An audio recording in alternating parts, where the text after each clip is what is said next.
Welcome to the world of tomorrow.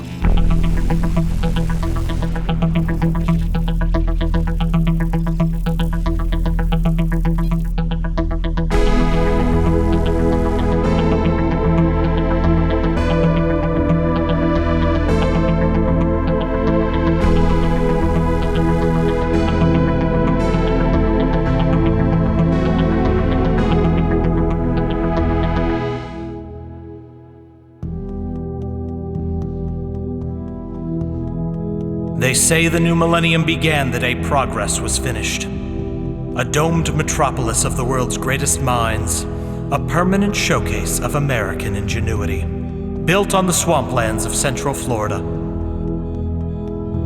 In this self-styled city of the future, 50,000 temporary residents live, work, and occasionally die.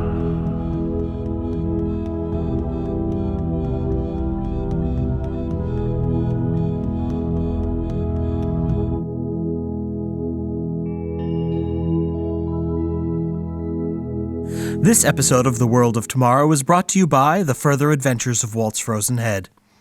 And now, Murder in Progress, Chapter 2. Replaying message from Annie. Where are you? I'd sent her 3 chimes in response, but still hadn't heard back. It wasn't like Annie to be this cagey. Replaying message from Annie. Meet me there. Something's wrong. The monorail was shoulder to shoulder with passengers and a handful of jeepers, general-purpose robots that did most of the errand running in progress. Women, huh? Yeah, tell me about it. Is that your wife? Huh? It snapped me out of my head for a second. The man sitting next to me. He was an older, skinny guy in a light suit. Almost no one wore a suit in progress if they ever left the dome. It's just too hot. Sorry, friend. Couldn't help it over here. No, girlfriend. Ah, well, you better get used to it. My wife's done the same thing for 40 years. Before chimes, it was just a message at the office. You know, something cryptic. We need to talk as soon as you can. You run home and it's a small thing, something that could have been handled later. Oh, you didn't have to come all the way home for this. But with these chimes, well, the day I retire, I'm chucking mine in Bay Lake. I can't say I blame you. Low battery. Please recharge at your earliest convenience. Low battery. Can someone shut that thing off? It's one of the new models. You know where the switch is on these? Search me. You could check the back panel, maybe? Should be a knob for the volume, at least. Jeepers were pretty common these days.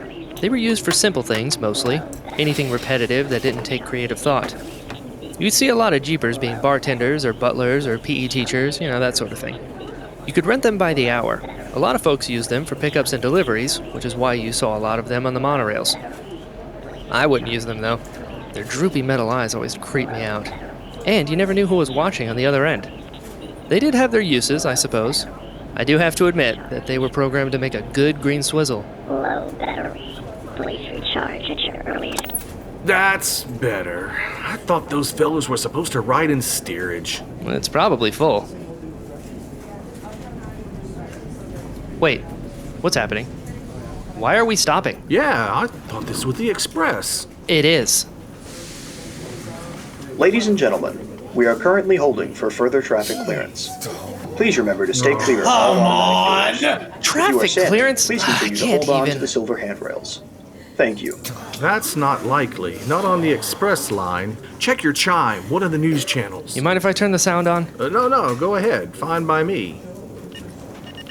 Resident protest downtown by the group calling themselves the Spirit of Tomorrow. It looks like they've completely secured the Mobility Street monorail platform and are holding Spirit of Tomorrow. Have you seen these bozos? No, I haven't heard of them. My niece joined up with them, apparently. They're protesting the residency laws. Look, no one likes them, but when your number's up, you've got to go. That's just how it works. We all knew that when we came, and shutting down the monorail's not going to change anything. Monorails are being diverted. I'm not looking forward to Thanksgiving next month. Yes, I'm seeing 3 monorails currently backed up, waiting for the normal traffic to be restored. Look, it's not like the people who could do anything about it are riding the monorails anyway. He nodded his head as if he wanted me to look out the window. There was the aerial line. A pickle green aerial made its way between two high-rises. This one had a Silver Astute Technologies logo on the side, probably belonging to some big shot. Who else could afford one? Aerials were cable cars of the sky. Individual gondolas that were carried above the city by what looked to other people like telephone wires. The city built the aerial system as part of the expansion plan when they doubled the population of Progress the first time. Citizens didn't want to have to rub shoulders with too many of the unwashed masses, even if the unwashed masses were a highly intelligent, self-selected group of the world's best and brightest who all passed a rigorous background screening. Of course, that didn't mean that they were all connoisseurs of high-end antiperspirants. I had only been up in an aerial once. One of John's particularly well-off clients invited me up for a private meeting without thinking too much about it. You felt like a god standing on Olympus up there. Maybe that's how the citizens felt all the time. Looks like that one belongs to Bertram Wagner, CEO of Astute Technologies. How would you know that? There's a chime for that. It's all public information. Just send the ID to Aerial Registry and they tell you who owns it and who's licensed to drive it. That's a rare one. I've not seen it before. I'm writing that one Progress down. Security is giving the group a respectable distance, but making their position clear. Any resident who does not surrender will face immediate deportation from the city. Well, maybe Thanksgiving's off then. So far, we have not seen any proactive moves by Progress Security to recapture the platform. I looked out the window. You know, we weren't that high up, maybe 20 feet. And we parked above a green space. The doors could be pushed open, and then if I landed in the bushes? I'm not really the jumping out of windows kind of detective. I caught eyes with one of the jeepers who turned his head in a way that was just a little too human for my taste. New message from Annie. It's my sister. Have you seen her? New message to Annie. I'm stuck in a monorail that smells like a deformed goat. Why in the pixelized blazes of a digital hell would I have seen your sister? Send. Wait, recall message. Message recalled.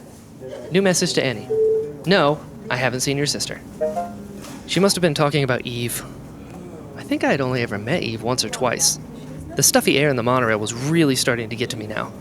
Annie must not have been working today at her job as a tour guide. Wait a minute. I'd forgotten. Eve was also a tour guide at Astute Technology. Ladies and gentlemen, please continue to hold for further traffic clearance. It made sense why Annie was being so cagey. Progress Security, not to mention our friends at the Orange County Sheriff, had access to everything on the Chime network. Hey! Hey, the AC's not working! I prefer my shade to be thrown with a bit more ironic detachment than our salty friend, but he had a point. The cabin was bordering on a swelter. It was making me rethink the kind of action detective I was. I looked down again, and thought of Liam Crawford's skull. Still not that kind of detective. Ladies and gentlemen, please continue to hold for further traffic clearance. It was another 2 hours before they got the monorails moving again, and even then, we were diverted to a spur off the express line.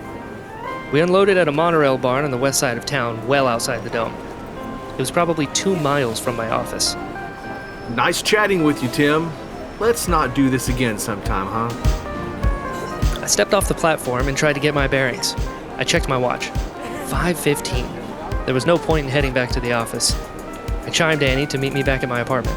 New message from Annie. I'm already here. Come to your office. I looked to see if any of the Pavigates were available, but we were the 4th car that they let out, so of course, they had all been taken. Pavigates are personal, autonomous... You know what? Never mind. It really doesn't matter. Annie was being difficult, and I had been stuck in a metal tube for the last few hours with pissed-off passengers and creepy robots. Fine, maybe her sister was missing. Maybe it's a valid excuse, and I should have a little more understanding. New message from Annie. Are you coming? I'm taking a shower. Send. I'll get there when I get there. I started walking towards the apartment. It took me a minute to get my bearings. I was either at the intersection of Iran and Thailand or Indonesia and Turkey. Definitely an I and a T. I finally found the sign letting me know I was headed into Little Persia. If I cut through the market, I could be back at my apartment in 10 minutes or so. When Progress was built, the designers had an international showcase of the cultures of the world in the middle of it. There were sections for Spain, Israel, Equatorial Africa, all sorts of different places. Restaurants and marketplaces, and bars and taverns, and gin joints, beer halls, that sort of thing. It gave visitors the feel of all the cultures of the world living in harmony. Each of the streets were staffed by people from that country or region who came for a year or two. Little Persia was one of those. The street was about 70% an Arabian Nights fantasy, 15% neo-futurist architecture, and whatever left over was 1970s geopolitics. But it was mostly onion domes and pointed archways and bull-headed columns with tile mosaics. When Progress opened, it was staffed by friendly foreign guest workers who would answer the same 5 questions about their homeland day after day after day. And it was all going fine until the Iran hostage crisis. Suddenly, the idea of sending the workers back didn't seem so palatable. So Progress created its first refugee program. If you were here as an international guest worker and there was some turmoil back home, you were granted permanent, non-revocable refugee status. Timothy! What? Timothy, I got the Chime notification that you used the circle scope. Are you going to bring it in for processing or what? Bayan. Sorry, yes, I forgot you got those chimes. I did a circle scope of the crime scene at AKIP, but, well, here's the rub. The Orange County Sheriff took it. Timothy. There was nothing I could do. There was a man, he had a badge and a gun. What am I going to do about this? I assume it was a gun. I didn't check. I sell those to you because I trust you. It might have just been his wallet, actually. Now the police have one. Wait, hold on. You sell them to me because I pay you. No, I sell them because I trust you. And you also pay. Progress Security would pay. Orange County Sheriff would pay, but I do not trust them. No, it's okay. You're safe. You're fine. Right? They're not going to know what to do with it. They'll find out. You didn't tell them my name. Oh, no. They think it's mine. Good. You don't tell them about me, you keep me out of it. I'll get another chime if they open it. Do you have a way to track where it is? Only if it is open in progress somewhere with access to the Chime network. Anywhere else, no. I'll do what I can. Look, I'm sorry. Just get it back. Bayan was the inventor of the circle scope, and the only one who knew how it worked. He'd been stuck here since he came on a worker visa from Iran in the late 1970s. His daughter Layla and I did our internships together at Eastern. After I helped Layla out of a scrape with her landlord, Bayan was so happy I thought he was going to kiss me on the lips, which wasn't really the relative I had in mind. Bayan built the best cameras you could get your hands on, and when he heard I was going into private investigating, he offered me what he called his spy stuff. He was particular about who he sold it to. He never wanted the wrong people to have them, but I was the right people, at least until about 5 minutes ago. I needed to find some way to get that back. My apartment was on the border of the International Tapestry, right where China Square met Greektown. Good food within walking distance, if you were willing to deal with the smells of roasted lamb and duck sauce mingling together. I turned the corner onto Harvest Boulevard and looked up at my building. There, in the 3rd-story window, in my window, a face was staring down at me. In a flash, whoever it was saw me, and the curtain was shut and they were gone. Someone was waiting for me. The Further Adventures of Walt's Frozen Head is a feature comedy about what people will do to hold on to their dreams.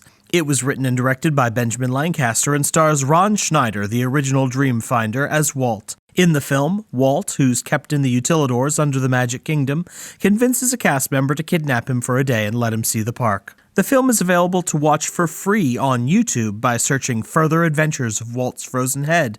While you're there, subscribe to the channel Just a Head in a Jar, which also hosts new content like this podcast. If you like the film, you can also follow the movie's account on Twitter, @Walt'sFrozenHead, which tweets out humorous insights and jokes about the company from the perspective of Walt himself.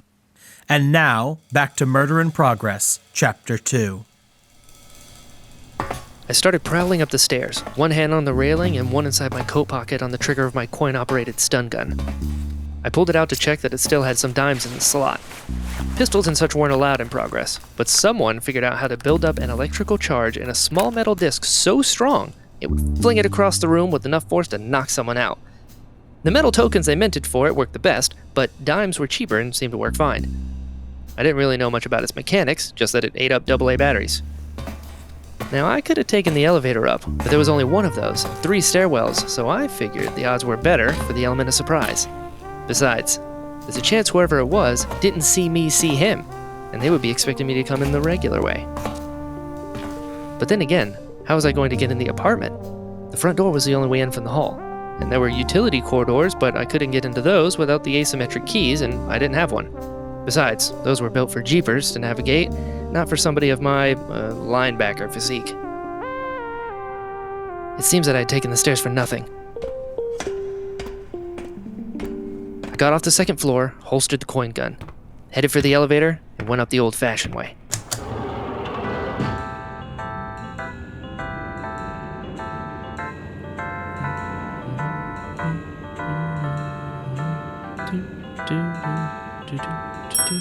Third floor.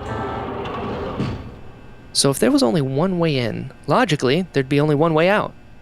I had an idea. I stood there at the side of the door, waiting.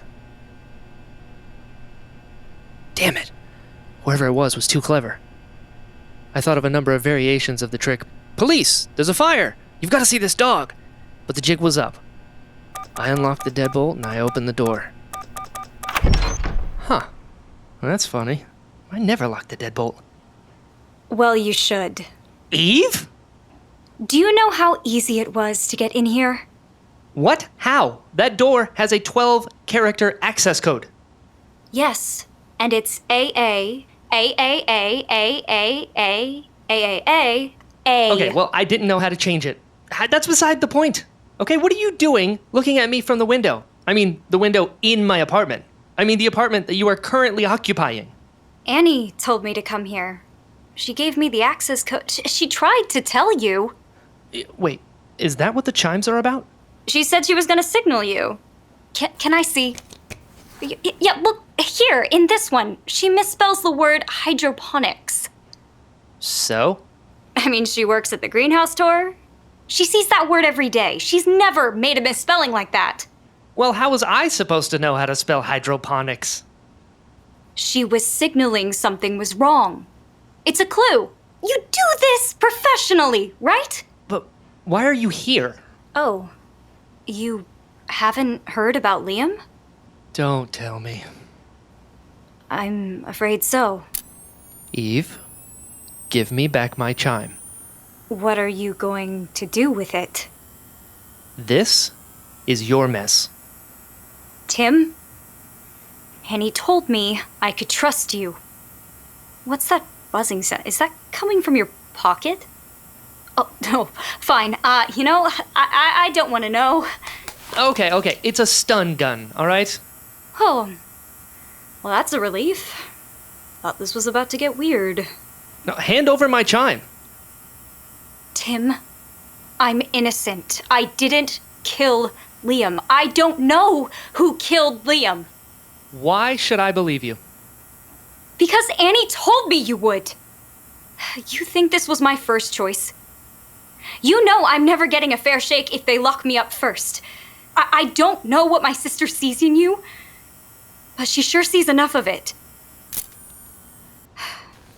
Thank you. I need a drink. You want a scotch and soda? Do you have a ginger ale? I have scotch, and I have soda. I can offer you either or some combination of the two. Scotch and soda it is. Now start talking. The story, all right? If I'm going to help you, you tell me the story. I moved to Progress 5 years ago, and... Okay, skip. When did you meet Liam? I met him when I was working at the Temple of Heaven. Wait, what? You? You were working at the Temple of Heaven, the nightclub? I was a cocktail waitress. Okay, back. Hold on, wait, start earlier. I don't know if Annie ever told you any of this. I came to Progress 5 years ago as a temp to hire at Burden Robotics to work in the General Purpose Robot Division. You worked on the Jeepers? Jeepers? I've never heard them called that. Literally everyone calls them that. What did you call them? General purpose robots. Okay, well, what did you call them for short? Robots. Ugh, engineers have no imagination. I had been working at Burden for 3 months before I was assigned to a new project. It was a collaboration between Burden and Saccheri Synthetics. The team was led by Dr. Albert Last. Oh, yes, I know about Dr. Last. Wait a minute. How do you know about Dr. Last? Well, Mysteries of Progress, episode 421. Oh, God. He was the individual who, if memory serves, and it does, experimented on himself and then got, disintegrated or something. That episode was utter garbage. VMAD scientist type, right? And he had this vampish assistant whose name was... Oh. Yeah. Oh. So, you are the... Mm-hmm. The reenactments in the show are not kind. No, they were not.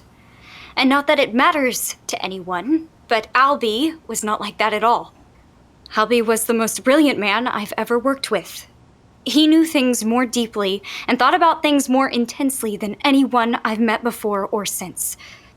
It was like he spoke the language of the universe, and the rest of us, we're just using pocket translators. I'm sorry. I had absolutely no idea that you were Eve, the technician of temptation. I mean, that Eve. It's fine. It's fine. It's not a secret. So, you two were together? Another secret. I don't have any more. That was the night I stopped having secrets. Yeah, I'm sorry. It's not the most tactful approach. But then again, you did break into my apartment for reasons yet unknown. So, can you tell me what happened? Right. Partnership task force between Burden and Saccheri. Led by Dr. Albie. Led by Albie. We were working with nanobots. You know what nanobots are, right? Of course I know. They are androids and other robots, obviously, that watch over and teach children.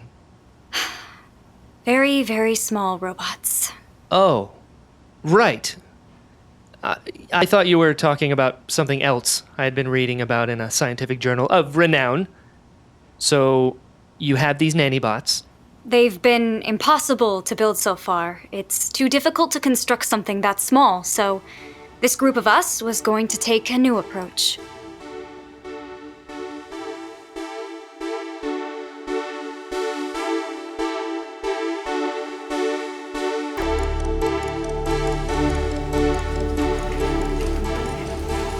Welcome, everyone, to Project Snowflake. If successful, this partnership between our two companies will be launching the world's first practical nanobot system. Our friends at Burden Robotic will be supplying the hardware, full-size flying general-purpose robots. Standard equipment on each one: propellers, solder, grasping arm, death laser, drill. Oh, hold up. Did you say death laser? Shh. The job is simple. We build them at 45 centimeters. And then we use Saccheri magnification technology to shrink them by a factor of 1 million to 450 nanometers. Ah, flying invisible death robots. By golly, I wonder what could go wrong under those mundane circumstances. Questions, yes? Excuse me, Dr. Last? We're all scientists here. It's Albie, please. Oh, yes, Albie. My question is about the communication with the units. I don't question the magnification. I assume you have that figured out. I can personally attest to it. Okay. But our research has previously indicated that anything under 10,000 nanometers just makes contact an impossibility. A physical impossibility. The radio waves just, they aren't small enough. Yes, very good. You're Eve, right? Yes, sir. Bullseye, Eve. That's always been our problem. It's made research very difficult now. We at Saccheri, we're not robot designers. We'll leave that to you all, the experts. But here's a very rough model of what we're thinking.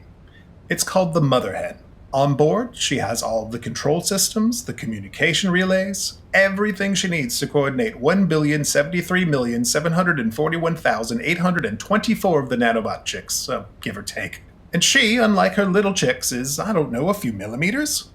Large enough to send and receive communication waves with us, and small enough to converse in high-frequency gamma waves with them. She will be our only source of contact once the nanobots have passed beyond the limits of normal magnification. There'll be plenty more to discuss. I'm looking forward to working with this team and getting to know each and every one of you more intimately. He really said that? Well, I think so. That's how I remember it. You know, it was charming. I imagined him giving you a sort of, leering wink right there. He didn't wink. Well, I don't wish to cast dispersions on the deceased, but he sounds like a creepy old man. Aspersions, not dispersions. And he was 27. 27? You made him sound like an 86-year-old. I have no idea where you got that from. Well, in the reenactments... I told you that show is slanderous trash. I'm sorry, okay? I should not have made light of your boyfriend exploding. Fiancé. What? We were engaged before... You know, I never told anyone but Annie that. I guess I still have one secret. So, the accident. It wasn't an accident. All phases of nanos proceeding beyond limits of optical magnification. Stand by to convert to LGS system.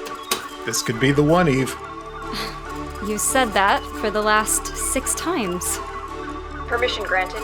Conversion to LGS system on your command. Phase blue. Phase blue.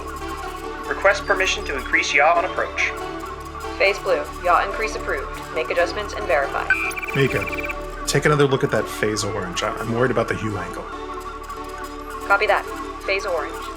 Phase orange. Experiencing chromatic aberrations. Otherwise normal. Increase the object space index. Albie, there's nothing wrong with phase orange. It's a blip in the signal. I knew we should have double-checked that signal transmission on that channel. Status report requested. What's the current magnitude? Copy. Which phase? All of them. Start with the chicks. Phase red. 43.7 and dropping. Phase orange. 193.0 and remaining steady. I told you. Okay, pull them back. We'll check the transmitters at full scale. What about Mama Hen? Copy. Status report master autonomous mobile apparatus. The hen is... no reading on the hen. What? Hold. Hen showing 4 point...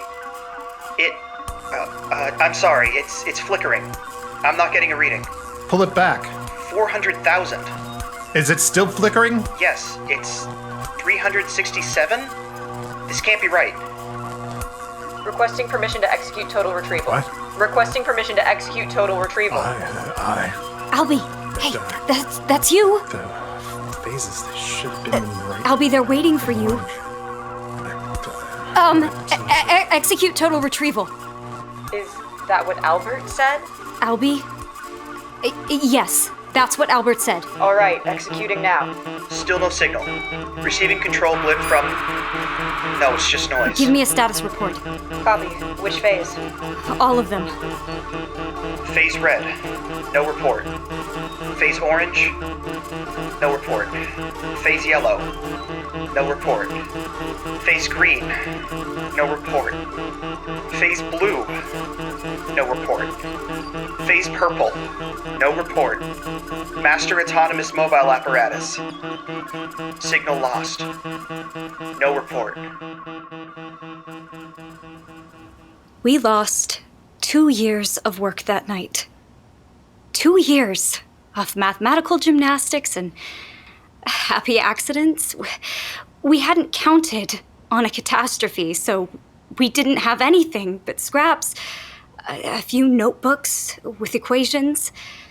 The hen was carrying our code, our research, everything. And she was gone, shrunk to under 300 nanometers by the last measurement. She was in the lab, but we'd never find her. We wouldn't even know how to look.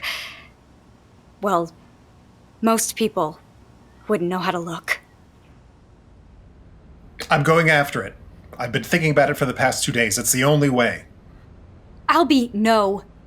Saccheri's canceling the project. It'll be all for nothing if we can't locate the hen. You can't. I won't let you. We have every single calculation. If I can just replicate the path it took, I'll repair the communications manually. 15 minutes, that's all it'll take. And what if it doesn't?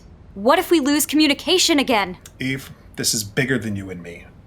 I mean, more literally, it's much, much smaller, but you get the idea. Okay, and what if you don't come back? I will always be here, Eve. Always. If anything goes wrong, I'd be trapped in this room for the rest of my life, just at microscopic scale. Then I'm coming with you. I need someone to pilot the craft from here. You want Donovan to do it? No. He's the worst, but I could do the repairs. You're the best pilot. There's no sense in even arguing. What are you waiting for? Suit up. The hen's not getting any bigger. There was really no sense in arguing. I knew Albert loved me, but I also always knew I was second. Proceeding beyond limits of optical magnification, stand by to convert to LGS system. It's now or never, Eve. Converting to LGS. I'm going dark in 5 seconds. Eve? Yes, Albie? Marry me?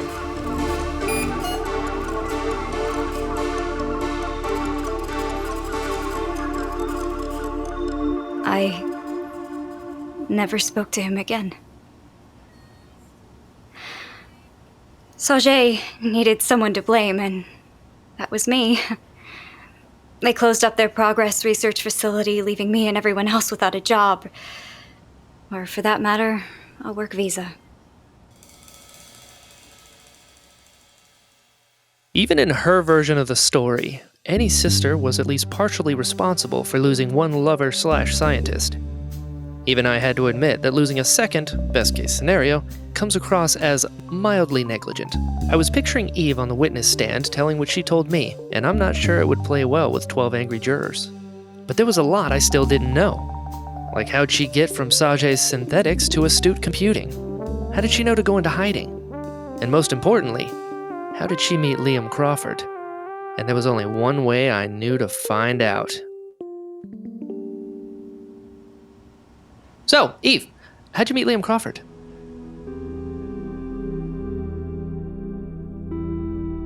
This episode of The World of Tomorrow is written and directed by Benjamin Lancaster. Tim Less is voiced by Brian Ballance. Eve Moore is Cali Wills. The old monorail passenger is Barry Wallace, and the rude passenger is John Saccheri. Bayan is played by Christopher Colon. Albert Last is played by Hal Bowers. The two technicians are Jake Ramos and Kathryn Jenkins. The voice of the Jeepers is Christopher Colon. The Chime voice is Jaclyn Thomas. Associate producer Naomi Addison. Music by Trash Chan. Zoter Zita. Improvisata Persica Santur was composed by Frank Zintl. Creator, producer, and showrunner Benjamin Lancaster.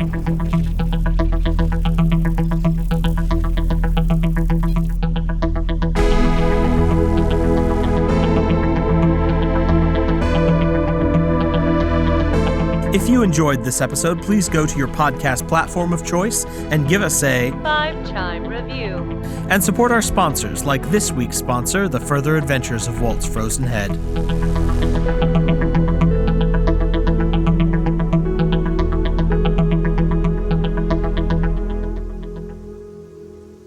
The World of Tomorrow is copyright 2020, Just a Head in a Jar, LLC.